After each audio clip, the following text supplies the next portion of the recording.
사랑하는 성도 여러분, 오늘 예배 자리에 함께한 우리 서로에게 좀 이렇게 축복하면서 좀 인사를 했으면 좋겠습니다. 오늘도 은혜 많이 받으세요. 함께 좀 인사할까요? 아멘. 오늘도 여러분의 삶에 하나님의 은혜가 가득하기를 예수님의 이름으로 축복합니다. 사실 은혜를 거절하는 사람은 아마 아무도 없으실 겁니다. 우리 모두는 은혜를 간절히 사모를 하고요, 늘 은혜를 목말라 하며 그렇게 살아가고 있는 것 같습니다. 우리가 한번 성경을 살펴보면요, 성경의 안에 있는 모든 이야기들은 다 은혜로 그렇게 덮여 있는 것 같습니다. 어떻게 보면 은혜로 시작을 해서 은혜로 끝난다라고 해도 정말 과언이 아닌 것 같습니다. 아브라함을 부르신 것도 은혜였고요, 출애굽의 그 기적 사건도 은혜였고요, 다윗을 세우신 것도 바로 은혜의 이야기였습니다. 그리고 마침내 독생자 예수 그리스도를 우리에게 보내주신 이야기들도 전부 다 은혜의 이야기였습니다. 여러분, 우리의 삶도 마찬가지입니다. 지금 이 자리에 앉아있는 것, 우리가 숨을 쉬면서 하나님께 예배를 할 수 있는 것, 여러분, 은혜가 아니고서는 도저히 설명을 할 수 없는 그런 이야기들인 것 같습니다. 여러분, 이 사실에 동의를 하십니까? 이것이 하나님의 은혜임을 여러분 믿으십니까? 여러분, 그런데 너무나 놀랍게도 성경은 또 다른 사실을 우리에게 보여줍니다. 그렇게 많은 은혜를 받은 그 이스라엘이 놀랍게도요, 반복해서 불순종의 길을 걸어갔다라는 것입니다. 하나님께서 구원하시고 은혜를 베푸셨음에도 불구하고 그들은 여전히 다른 것에 마음을 빼앗기고 다시 옛자리로 돌아가곤 했습니다. 여러분, 꼭 성경 속 이스라엘 이야기만이 아니라 어쩌면 우리의 삶도 그렇지 않을까 싶습니다. 예배 때는 눈물도 흘리고 기도를 할 때는 너무나 간절했는데 시간이 지나면 다시 제자리, 감격은 있었는데 결국 삶은 달라지지 않는 그런 현실을 우리는 너무나 많이 마주하고 있는 것 같습니다. 여러분, 왜 우리는 이토록 변하지 않는 걸까요? 왜 우리는 그렇게 많은 은혜를 받았음에도 불구하고 여전히 우리의 삶은 늘 제자리인 것만 같을까요? 여러분은 정말 변하기를 원하십니까? 정말 달라지기를 원하십니까? 정말 여러분의 삶에, 가정에, 교회에, 이 나라 민족과 이 지역에 정말 부흥을 경험하기를 여러분 원하십니까? 우린 이 질문 앞에서 우리의 신앙을 돌아보면서 한번 좀 살펴봤으면 좋겠습니다. 저 개인적으로 이 부분을 살펴봤을 때 너무나 부끄러운 마음이 많았습니다. 은혜를 사모한다라고 말은 했지만 정작 은혜를 은혜답게 받지 못할 때가 너무나 많았습니다. 너무나 익숙해져서 아무 감동도 없이 마치 하나님이 나를 사랑하시는 게 너무나 당연한 것처럼, 내가 용서를 구하면 언제든지 나를 다시 용서하시고 포기하지 않으시는 게 너무나 당연한 것처럼, 여러분, 그것이 얼마나 큰 은혜인지 바르게 깨닫지 못한 채 마치 당연한 권리인 것처럼 여길 때가 너무나 많았던 것 같습니다. 그래서 오늘은 이 질문을 붙들고 하나님 앞에 한번 서보고자 합니다. 나는 은혜를 정말 은혜답게 받고 있는가? 나는 정말 은혜의 가치를 알고 살아가고 있는가? 여러분, 오늘 이 본문 열왕기하 13장은 바로 이 질문을 우리 앞에 던지고 있습니다. 끝까지 항복하지 않는 그런 인간의 모습, 그러나 끝까지 포기하지 않으시는 하나님의 그 은혜. 오늘 이 말씀 속에서 우리의 삶을 돌아보고 그런 우리에게 허락하시는 하나님의 음성에 귀를 기울이는 시간이 될 수 있기를 예수님의 이름으로 축복합니다. 먼저 이스라엘의 모습을 한번 살펴보도록 하겠습니다. 열왕기하 13장 4절부터 6절 말씀을 우리가 함께 읽도록 하겠습니다. 시작. 이에 여호아하스가 여호와께 간구하매 여호와께서 들으셨으니 이는 그들이 학대를 받았습니다. 여호와께서 이스라엘에게 한 구원자를 주사 그들을 아람 사람의 손에서 벗어나게 하시매 이스라엘 자손이 옛날처럼 자기 장막에 거하였으나 그들이 이스라엘로 범죄하게 한 느밧의 아들 여로보암의 죄에서 떠나지 아니하고 그 가운데서 행하며 또 아세라 목상을 사마리아에 두었더라. 아멘. 이스라엘은 아람의 압제 아래에서 여러분 너무나 고통스러웠습니다. 그래서 여호아하스 왕이 하나님께 부르짖습니다. 하나님, 우리를 좀 살려주옵소서. 근데 여러분, 놀랍게도 하나님은 그 기도를 들으셨습니다. 구원자를 보내셨고요, 그들을 건져내어 주셨습니다. 여러분, 여기까지만 보면 참 감격적인 이야기죠. 기도를 했더니 하나님이 그들의 고통을 외면하지 않으시고 응답하셨다. 하나님이 그들을 구원하셨다. 여러분, 그런데 문제는 그 다음에서 벌어집니다. 하나님이 그렇게 놀랍게 응답을 하셨는데 이스라엘은 죄악에서 돌이키지를 않습니다. 그렇게 간절히 매달릴 때는 언제고 어떻게 이렇게 순식간에 마음을 바꿀 수 있는 걸까요? 밤새 부르짖던 그런 입술은 다시 우상의 이름을 부르기 시작을 합니다. 하나님께 살려달라고 했던 그 무릎이 곧바로 우상 앞에 꿇어 앉습니다. 너무나 허무하고 안타까운 장면이 아닌가요? 그런데 사실 더 안타까운 건요, 우리도 사실 크게 다르지 않다라는 겁니다. 어려움이 닥치면 누구보다 간절히 기도를 합니다. 하나님, 이번만 도와주시면 제가 정말 바뀌겠습니다. 그러나 위기가 지나고 나면요, 언제 그랬냐라는 듯이 다시 옛 모습으로 돌아가 버리는 겁니다. 은혜는 받았지만 여러분, 삶은 바뀌지 않습니다. 기도는 했지만 내 마음의 왕자는 여전히 내가 차지하고 있는 그런 삶을 반복하는 것입니다. 이스라엘의 또 다른 왕 요아스의 이야기를 한번 살펴볼까요? 14절 이하를 보면 요아스 왕이 선지자 엘리사를 찾아와서 눈물을 흘리며 이야기를 합니다. 내 아버지여, 내 아버지여, 이스라엘의 병과 마병이여. 여러분, 얼마나 감동적인 고백입니까? 그는 지금 이스라엘의 진짜 힘과 승리가 군대나 무기가 아니라 하나님의 말씀과 하나님의 사람에게서부터 나온다는 걸 인정하고 지금 호소를 하고 있는 것입니다. 그런데 너무나 안타깝게도 그 고백은 오래가지를 못합니다. 눈물은 있었지만 마음 깊은 곳까지는 바뀌지 않았던 것입니다. 겉으로는 하나님을 인정을 했지만 실제 삶에서는 여전히 자기 생각, 자기 계산을 내려놓지를 못했습니다. 그래서 정작 하나님의 말씀 앞에서는 어떻게 행동을 합니까? 엘리사가 화살을 땅에 치라고 이야기를 했을 때 그는 3번만 치고 그대로 멈췄습니다. 여러분, 왜 멈췄을까요? 일부러 고의적으로 그런 건 아닙니다. 그냥 자기의 생각에 이 정도면 충분하겠지라고 그렇게 생각하고 멈췄던 것입니다. 그런데 그 적당함, 그 계산된 그런 순종 때문에 그런 완전한 승리를 얻지 못하게 되었습니다. 그리고 이 모습이 바로 우리의 모습이기도 합니다. 예배의 자리에서 눈물을 흘리고 말씀을 들으며 은혜를 받습니다. 그런데 집에 돌아가면 다시 반쪽짜리 그런 순종, 타협된 신앙으로 끝나버리게 됩니다. 하나님이 말씀하실 때 절반만 따릅니다. 내가 유익한 건 순종을 하지만 불편하고 손해가 오는 거는 여전히 붙잡고 놓지를 않습니다. 주일에는 주님이 왕이십니다 라고 기도하고 찬양을 하지만 월요일이 되면 다시 내가 왕이 된 삶을 살아가게 되는 것입니다. 여러분, 반쪽 순종은 결국 불순종임을 기억하시기 바랍니다. 요아스처럼 화살을 3번만 치고 멈추는 그런 신앙, 적당히 만족하는 그런 신앙은 결국 하나님의 마음을 아프게 한다는 걸 여러분 기억하시기를 바랍니다. 이스라엘은 끝까지 항복하지 않았습니다. 눈물은 흘렸지만 죄는 버리지 않았습니다. 기도는 했지만 그들의 삶은 바꾸진 않았습니다. 화살은 쳤지만 여러분 끝까지 치지는 않았습니다. 여러분, 그런데 여기서 놀라운 대조가 일어납니다. 그럼에도 불구하고 하나님이 어떻게 하셨습니까? 22절부터 23절 말씀을 우리가 함께 읽도록 하겠습니다. 시작. 아람 왕 하사엘이 이스라엘의 모든 날에 학대하였으나 여호와께서 그들을 긍휼히 여기시며 은혜를 베푸사 돌이켜서 그들을 도우시고 구원하사 멸하지 아니하시며 아브라함과 이삭과 야곱과 더불어 세우신 언약을 인하여 지금까지 자기 앞에서 쫓아내지 아니하셨더라. 아멘. 여러분, 이 2절 말씀에 하나님의 마음이 다 들어가 있습니다. 이스라엘은 여전히 완악했는데 하나님은 어떻게 하셨다라고 말씀을 하시죠? 긍휼히 여기셨다. 은혜를 베푸셨다. 돌이켜서 도우셨다. 그리고 구원하셨다. 그리고 멸하지 아니하셨다. 여러분, 이 5가지의 동사가 하나님의 마음을 그대로 우리에게 보여줍니다. 여러분, 이스라엘은 달라졌기 때문이 아닙니다.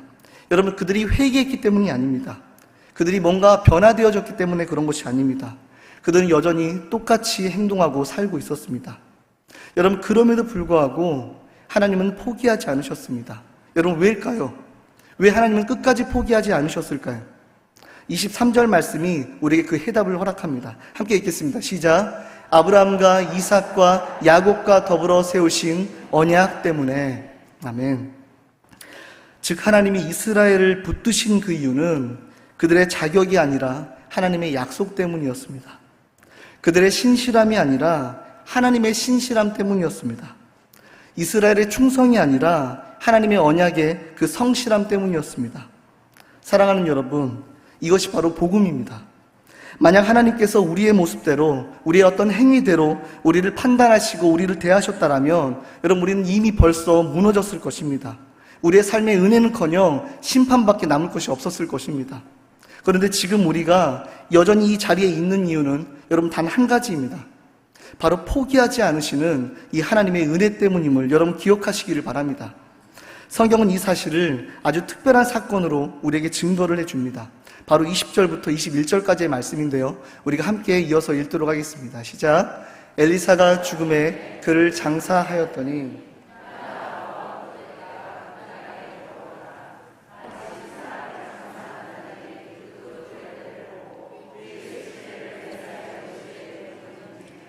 그 사람이 엘리사의 뼈에 닿자 곧 회생하여 일어섰더라.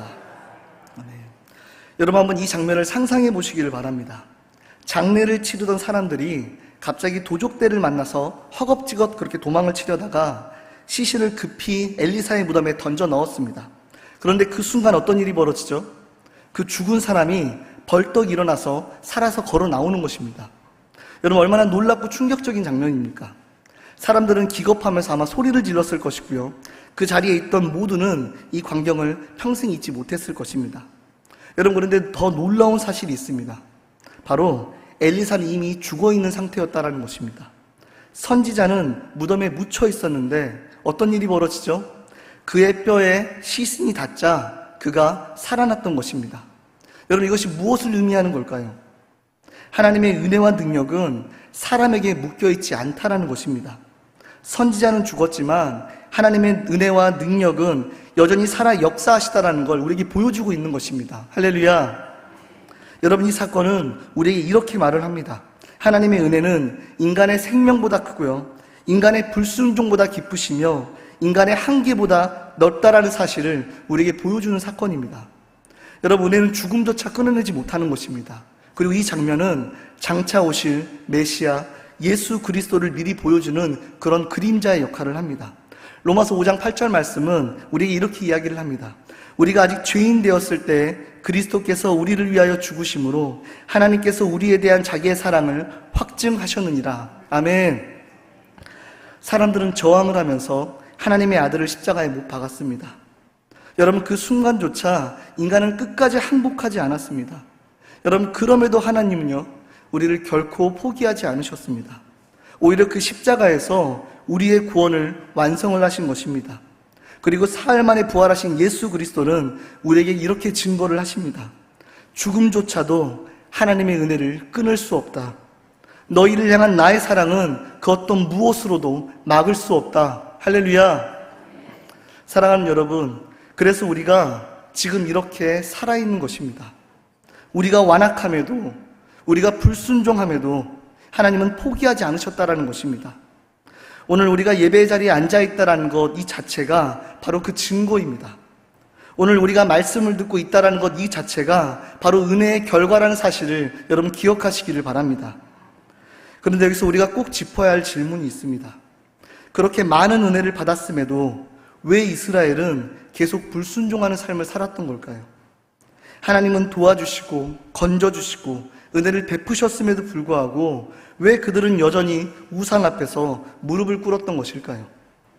여러분, 그 이유는 단순히 몰라서가 아닙니다.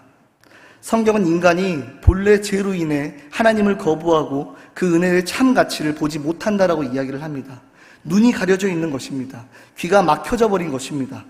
하나님의 은혜가 얼마나 크고 놀라운 것인지 그 영광스러운 가치를 그들은 알지 못했던 것입니다.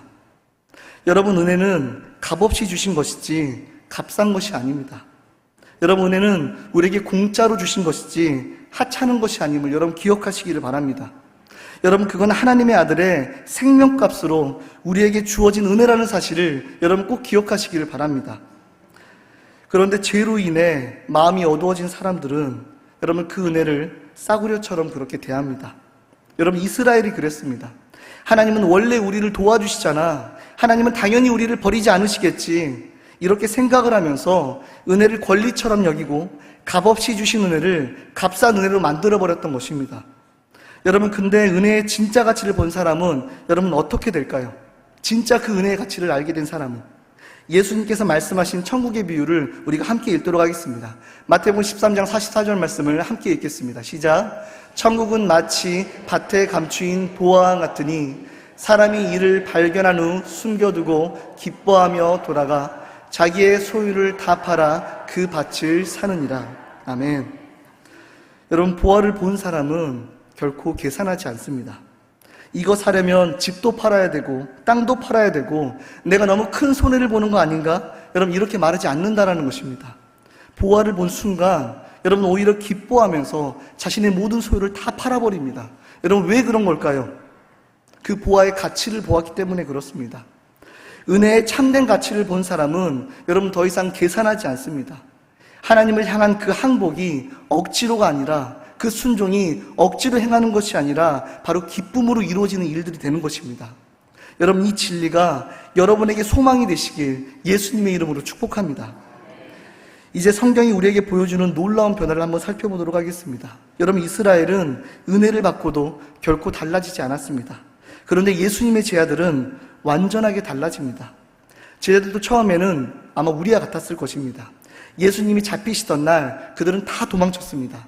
베드로는 3번이나 예수님을 부인했습니다. 나는 그 사람을 알지 못합니다. 심지어 저주까지 하면서 예수님을 부인합니다. 여러분, 그게 제자들의 바로 모습이었습니다. 우리와 전혀 다를 바 없는 두려움 많고 자기 보전에 급급한 그런 사람들이었습니다. 여러분, 그런데 사도행전에 등장하는 제자들의 모습을 보십시오. 완전히 달라집니다. 그들은 복음을 위해 감옥에 갇히기를 영광으로 여겼습니다. 매를 맞으면서도 그 이름을 위하여 능욕받는 것을 기뻐했다라고 성경은 그렇게 기록을 합니다. 베드로는 나중에 거꾸로 십자가에 못 박혀 죽으면서도 나는 주님과 같은 모습으로 죽을 자격조차 없다라고 그렇게 고백을 했습니다. 사도 바울은 나는 날마다 죽노라 라고 그렇게 외쳤습니다. 여러분, 무엇이 그들을 이렇게 바꾸었을까요? 복음의 참된 가치를 그들이 보았기 때문에 그렇습니다. 십자가의 의미, 부활의 영광, 구원의 놀라운 그 은혜를 그들이 깨달았던 것입니다. 여러분, 그 순간부터 제자들은 더 이상 자기의 생명을 자기의 것으로 그렇게 여기지 않았습니다. 왜냐하면 그들이 받은 은혜가 자기의 목숨보다 훨씬 소중하다는 걸 그들이 알았기 때문에 그렇습니다. 여러분, 그래서 초대교회의 성도들은 예수님 때문에 가진 것을 다 나누었습니다. 심지어 목숨까지 내놓았습니다. 그것은 억지로가 아니었습니다. 기쁨으로 행했던 그런 순종이었습니다. 여러분, 그 차이가 무엇일까요? 그들과 우리의 차이가요. 그들이 우리보다 큰 은혜를 받았기 때문입니까? 그들이 우리보다 더 큰 사랑을 받았습니까? 그들이 우리보다 더 큰 용서를 받았습니까? 아니요, 결코 그렇지 않습니다. 우리가 받은 은혜는 모두 다 똑같습니다. 단지 은혜의 참된 가치를 보았느냐, 보지 못했느냐의 그 차이일 뿐입니다. 여러분, 은혜의 가치를 보지 못한 이스라엘은 은혜를 받고도 결코 변하지 않습니다. 그러나 은혜의 가치를 본 제자들은 생명까지 기쁨으로 드렸다라는 사실을 여러분 기억하시기를 바랍니다. 사랑하는 여러분, 결국 이스라엘과 제자들의 차이는 은혜의 가치를 보았느냐, 보지 못했느냐는 것이었습니다. 그리고 그 눈을 여는 주권은 오직 하나님께 있음을 여러분 믿으시기를 바랍니다. 그렇다면 여러분 한번 생각을 해볼까요? 오늘 우리는 이 순간에 어떠한 마음으로 어떤 자리에 서 있으십니까? 나는 여전히 은혜의 가치를 보지 못하는 그런 어두운 자임을 인정하며 하나님께 도움을 호소하고 계십니까? 아니면 값싼 은혜를 안주하며 스스로 괜찮다라고 여기며 그렇게 앉아 계십니까? 이제 말씀을 정리하도록 하겠습니다. 여러분, 오늘 말씀 속에서 우리는 3가지 사실을 보았습니다. 첫 번째는 인간은 은혜를 받고도 쉽게 변하지 않는다라는 것입니다. 이스라엘처럼 구원받고 기도 응답을 받아도 여전히 완악한 마음을 버리지 못합니다. 두 번째는 그러나 하나님은 우리를 포기하지 않으신다는 사실입니다. 언약을 기억하시고 긍휼을 베푸시며 오늘도 우리를 붙들고 계신다는 사실입니다. 세 번째는 많은 사람들이 변하지 못하는 이유는 은혜의 참된 가치를 보지 못했기 때문입니다. 죄로 인해 눈이 가려져서 복음을 당연하게 여기기 때문에 그렇습니다. 하지만 은혜의 가치를 보게 되면 여러분 달라집니다. 천국의 보화를 발견한 사람처럼 모든 것을 버려도 기쁨으로 버릴 수 있는 것입니다. 여러분, 제자들이 그랬습니다. 처음에는 도망치고 부인했지만 부활하신 주님을 만난 후에는 여러분 생명까지 내어놓게 됩니다. 나는 죽고 이제는 예수로 산다 라고 그렇게 고백을 하면서 기쁨으로 자신을 드리는 삶을 살았던 것입니다. 사랑하는 여러분, 이것이 바로 우리의 소망이 되기를 예수님의 이름으로 축복합니다. 우리의 안에는 여전히 고집을 부리고 항복하지 않는 그런 죄성이 있지만 하나님은 우리를 포기하지 않으신다는 사실입니다. 그리고 마침내 우리의 눈을 열어 은혜의 가치를 보게 하시고 그 은혜 앞에 무릎 꿇게 하실 것을 여러분 믿으시기를 바랍니다. 오늘 우리는 선택 앞에 서 있습니다. 이스라엘처럼 은혜를 받고도 변하지 않는 삶을 계속 살 것인지, 아니면 제자들처럼 십자가의 은혜를 보고 새로운 삶으로 나아가기를 결단할 것인지. 만약 진정 변화를 원하신다라면 여러분, 우리가 필요한 것은 단 하나입니다. 하나님께서 우리의 눈을 열어 은혜의 가치를 보게 해달라고 간절히 간구를 하는 것입니다. 주님, 십자가의 사랑이 얼마나 놀라운 것인지를 내가 깨닫게 하여 주시옵소서. 오늘도 내가 받은 모든 것이 하나님이 허락하신 은혜임을 내가 알게 하여 주시옵소서. 여러분, 이렇게 기도를 할 때 포기하지 않으시는 그 하나님께서 반드시 우리의 삶에서 역사하신다는 걸 여러분 믿으시기를 바랍니다. 우리의 눈을 열어 은혜의 가치를 보게 하시고 그 은혜에 감격하여 기쁨으로 순종하는 자로 우리를 변화시켜 주실 것을 믿으시기를 바랍니다. 그러므로 여러분, 절망하지 마시기를 바랍니다. 여러분이 아직 변하지 않았다라고 해서 하나님이 포기하신 것은 아닙니다. 오늘 이 말씀을 듣게 하신 것 자체가 여전히 여러분을 향한 하나님의 사랑이 증거가 될 수 있음을 기억하시기를 바랍니다. 여러분, 그 사랑이 오늘도 여러분을 붙들고 계시고 은혜의 참된 가치를 보게 하시며 결국 기쁨이 넘치는 그런 순종의 삶으로 우리를 인도하실 것을 여러분 꼭 기억하시며 그 은혜 가운데 살아가는 삶이 되시기를 예수님의 이름으로 축복합니다.